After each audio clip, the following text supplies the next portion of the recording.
না না না না বাবা, না না, ডাক্তারবাবু তোমায় কথা বলতে মানা করেছে। হ্যাঁ, একদম কথা বলবে না।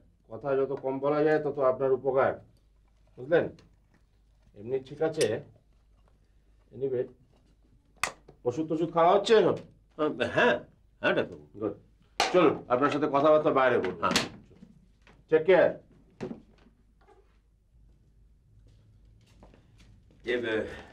ডক্টর মিত্র, বলছিলাম যে বাবাকে কিরকম দেখলেন, মানে বাবা কি ভালো আছেন? বেশ ভালো। প্রেশারটাও ঠিক। ঠিক? সে কি, বাবা ঠিক থাকলে তো আমার সবকিছু বেঠিক হয়ে যাবে, আপনিও ঠিক থাকবেন না। ঠিক বুঝলাম না। আসলে ডক্টর মিত্র, আমি হচ্ছি কি একেবারে ডিকশনারির মতো, আমাকে আপনি যত পড়বেন তত বুঝতে পারবেন। চলুন চলুন, নিচে গিয়ে কথা বলুন। আসুন আসুন। হ্যাঁ, আসুন। হ্যাঁ।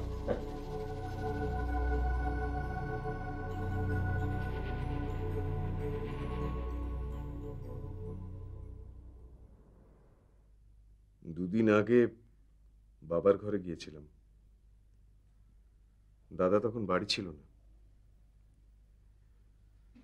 বাবাকে দেখে খুব খারাপ লাগলো, জানো সুতপা। তোমাকে তো আমি কতবার বলেছি অনেক, তোমার দাদা অনিন্দ্য চৌধুরী যেমন অনিরুদ্ধ চৌধুরীর ছেলে, তুমিও তো তেমনি তারই ছেলে। তোমারও তো উচিত বাবাকে দেখতে যাওয়া, বাবার খবর রাখা। যতবারই বাবার ঘরে যেতে চাই ততবারই দাদার একটা কথা, বাবার ঘরে যাস না, ডাক্তার বাবাকে কম কথা বলতে বলেছে। এরপরে আমি কি করব? দাদার সঙ্গে ঝগড়া করব? ঝগড়া করবো না, দাদাকে বোঝাবে বাবা এখন অসুস্থ, এই সময় বাবার দু ছেলেই বাবার কাছে থাকলে বাবারই তো ভালো লাগবে। দাদাকে ওসব কথা বলে কোনো লাভ নেই, দাদা বুঝতেই চাইবে না। মা, ওই তো মিহির। হাই বাবা। হ্যাঁ, কি হলো? ডাক্তারবাবু কি বললেন? দাদু ভালো আছে? হ্যাঁ ভালো আছে, কিন্তু কিন্তু কি? হ্যাঁ, জেঠু এই কথাটা বললো কেন? কি কথা বললো? কি কথা বললো দাদা? বললো দাদু ঠিক থাকলে নাকি সব বেঠিক হয়ে যাবে। সে কি? কি গো, বুঝতে পারছো কিছু? এতে বোঝাবুঝির কি আছে? বাচ্চা ছেলে কি শুনতে কি শুনে ফেলেছে। না বাবা, আমি জেঠুর কথা পরিষ্কার শুনেছি।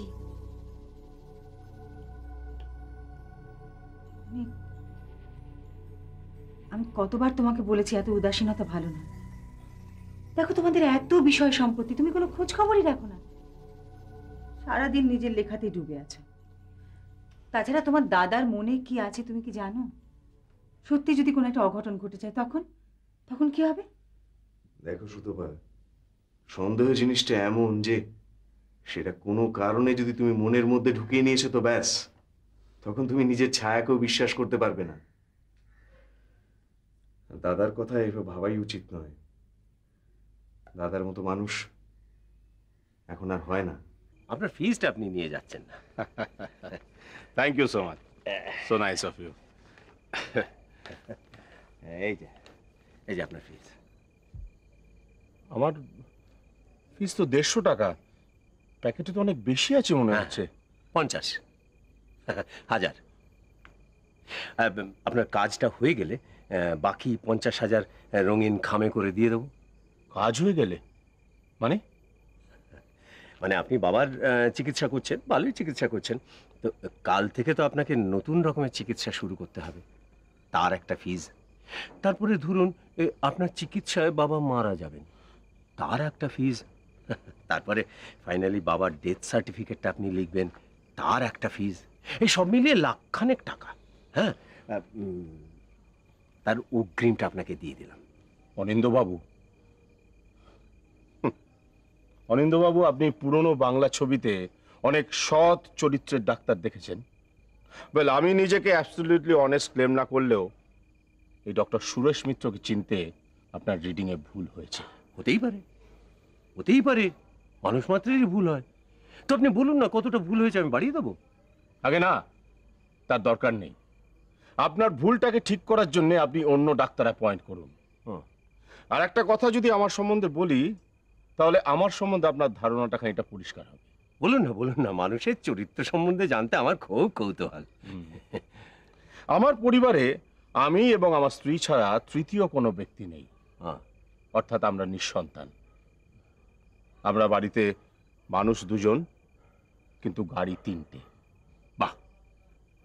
তার মানে ডাক্তারি করে আমার উপার্জন খুব একটা কম নয়, সেটা নিশ্চয়ই বুঝতে পারছেন। বটেই তো। তাই আপনার মতো জঘন্য ছেলের হয়ে তার বাবাকে মারার দায়িত্ব নেবার আমার কোনো প্রয়োজন নেই। দাঁড়ান, আপনার প্রয়োজন না থাকলে কি হবে? আমার তো প্রয়োজন আছে। মানে আমার উদ্দেশ্যটা যখন আপনি জেনেই গিয়েছেন, তখন আমার বিধেয়টাও আপনি জেনে নিন। হ্যাঁ ডক্টর মিত্র, আমার কাজটা আপনাকেই করতে হবে। হ্যাঁ, নইলে দেখুন, আমায় আবার কষ্ট করে আপনার ডেথ সার্টিফিকেটটা লিখতে হবে।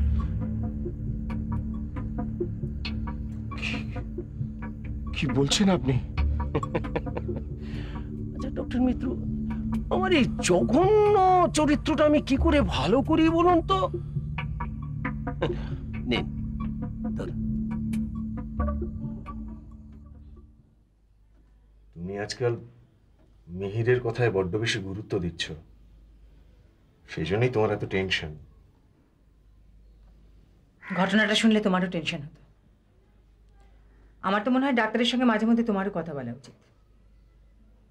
কেন? দাদাই তো নিয়মিত যোগাযোগ রাখছেন, আর দাদা যথেষ্ট দায়িত্ব নিয়ে কাজ করেন, সেজন্যই তো আমরা এত নিশ্চিন্তে আছি।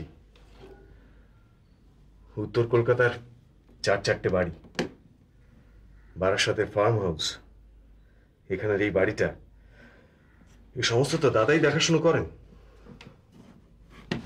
নিশ্চয়ই করেন, সে ব্যাপারে আমার কিছু বলার নেই।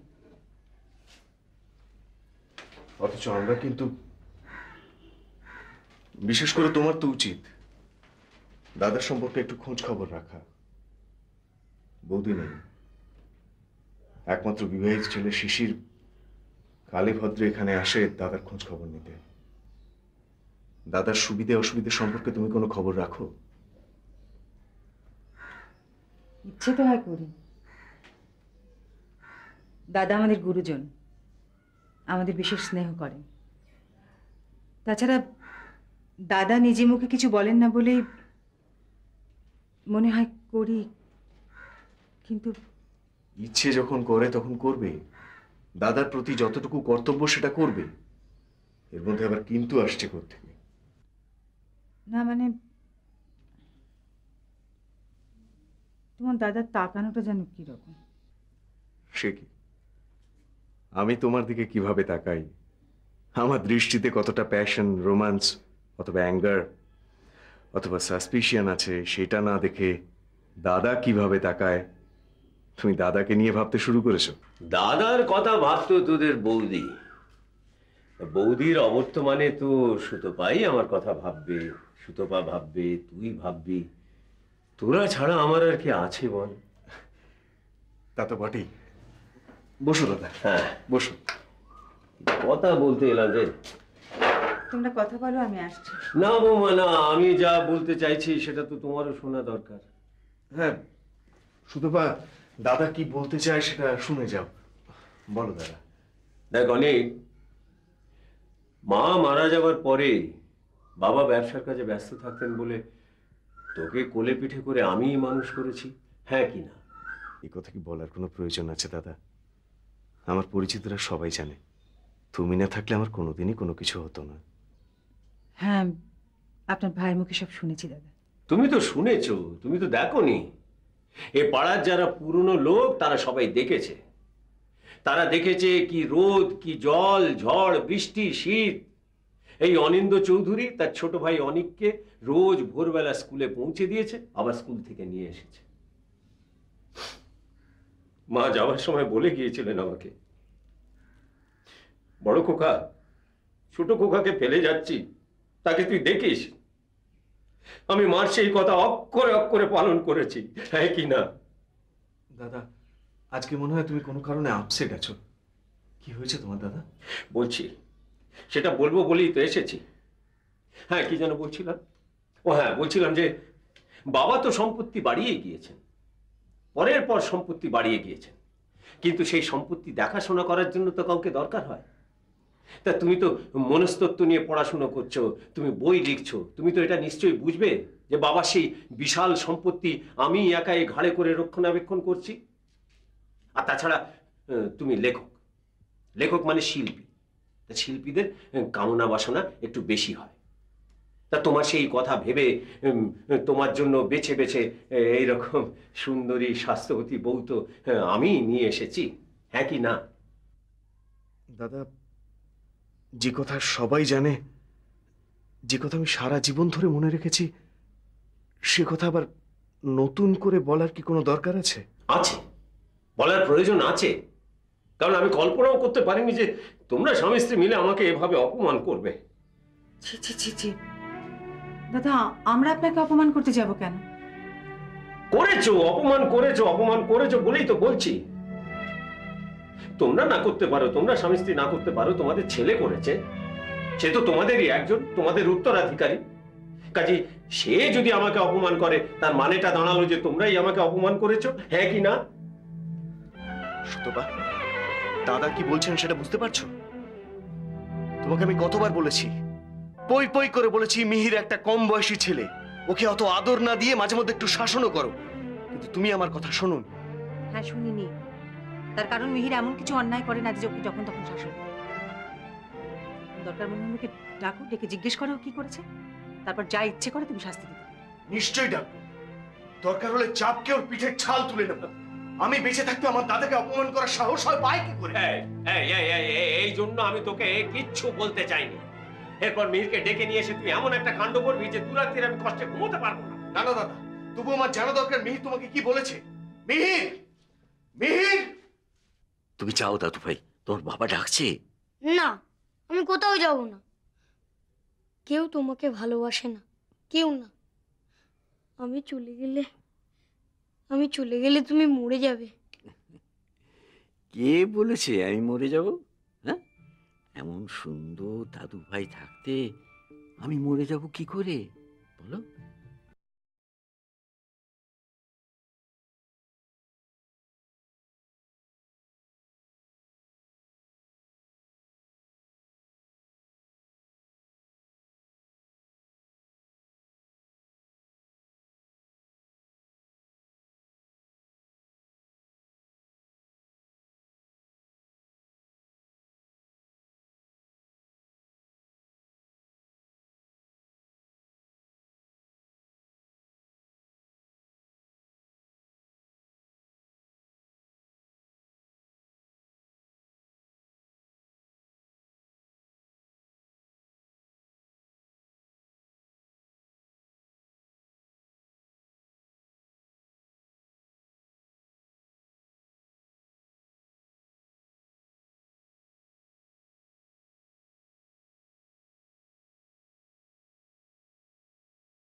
ওই তোমার বাবা ডাকছে, তুমি যাও, তাড়াতাড়ি যাও।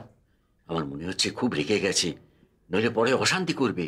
করুক, আমি তোমায় ছেড়ে কোথাও যাব না। না দাদু ভাই, না গেলে তোমার বাবা যে তোমাকে খুব বকবে। দাদু ভাই, আমার যে বড় খারাপ লাগবে রে। তুমি যাও, কেমন?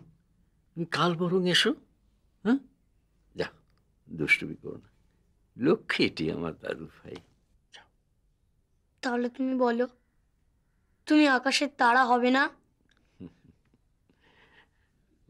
বোমা, অনেক দিন ধরে তোমাকে একটা কথা বলবো বলে ভাবছি, বলেই ফেলি। তুমি শিক্ষিতা মেয়ে, তুমি বুঝতে পারবে। তুমি তো নিশ্চয়ই জানো যে নারী হচ্ছে চালিকা শক্তি। হ্যাঁ, কিন্তু কেন সেটা জানো কি? কারণ হচ্ছে নারীর শরীর। হ্যাঁ, মানে কোনো নারীর শরীর যদি এরকম সুন্দর হয়, যে তাকে সুন্দর করে সাজিয়ে গুছিয়ে রাখলে তাকে দেখেই পুরুষের মনে হয় যে এই তো এই নারীকেই আমি রাতের পর রাত চেয়েছি, তাহলে সেই নারী সেই পুরুষকে দিয়ে যা খুশি তাই করিয়ে নিতে পারে। হ্যাঁ, বুঝলে? এই যে কি ব্যাপার? এই কি বলেছিস জেঠুকে? বল। এই যে মিহির, কি বলেছো তুমি জেঠুকে? কি বলেছো সত্যি করে বলো, নাহলে এমন মার মারবো। বলো কি বলেছো জেঠুকে? আমি জেঠুকে বলেছি জেঠু খারাপ। জেঠু খারাপ? কেন জেঠু খারাপ? বল বল, কেন জেঠুকে খারাপ বলছিস? বল। বলবো না, জেঠু খারাপ খারাপ খারাপ। খারাপ? কি হলো বাবা? আরে কি হলো? কি ঘেমে গেছিস কেন? হঠাৎ চিৎকার করে উঠলি? স্বপ্ন দেখেছিস? হ্যাঁ, কাল গভীর রাত্রে খুব বৃষ্টি হয়েছিল না মা? হ্যাঁ, ঝড়ও তো হয়েছে খুব। তা হঠাৎ এই কথা ভাবলি কেন?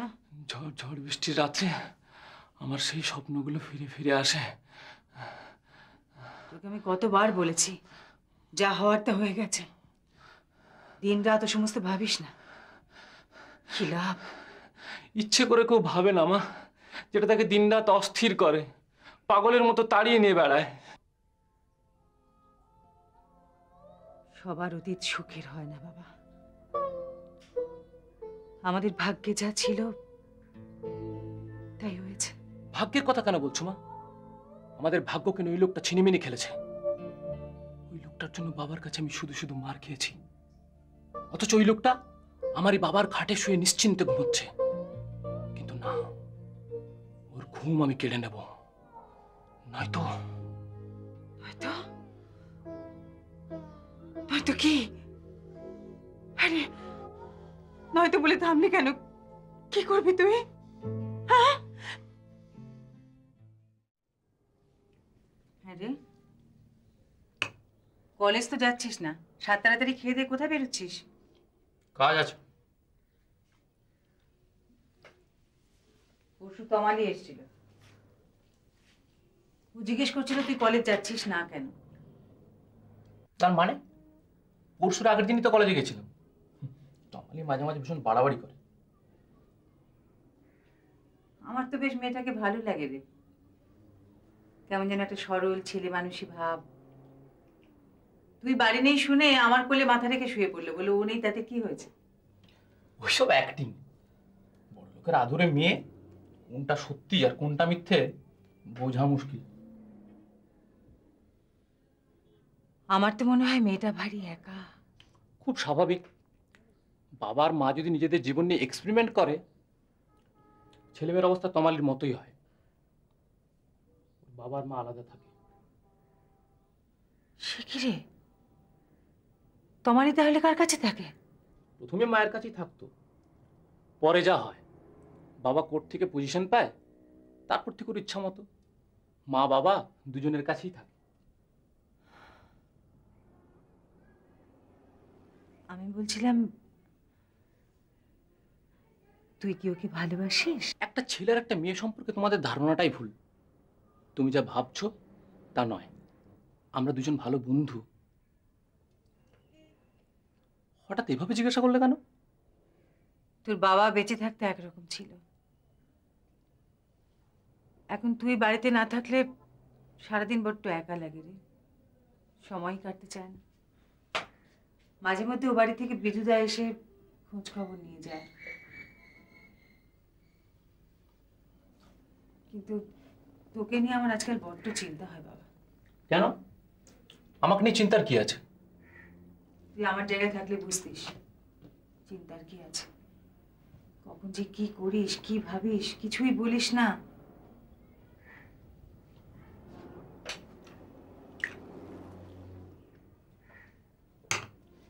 সময় হলেই সব বুঝতে পারবে। আমার ফিরতে রাত হবে।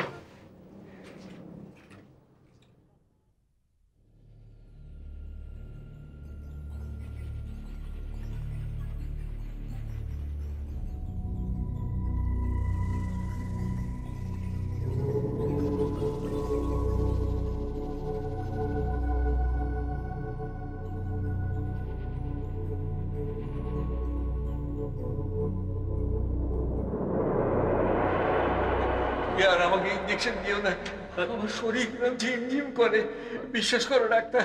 মানে না, ওই মানে এই ওষুধটা শরীরে গেলে প্রথম প্রথম একটু ওরকম হয়, মানে খুব কড়া ওষুধ হ্যাঁ তো। হ্যাঁ, খুব কড়া ওষুধ তো, তাই। আর 10টা তো হয়ে গিয়েছে, আর 10টা হয়ে গেলেই তো ব্যাস। ব্যাস মানে? তার আগে যদি খারাপ কিছু একটা হয়ে যায়? দেখো কাণ্ড, ওরে বাবা, লোকে ডাক্তার ডাকে রুগীর খারাপ করার জন্য?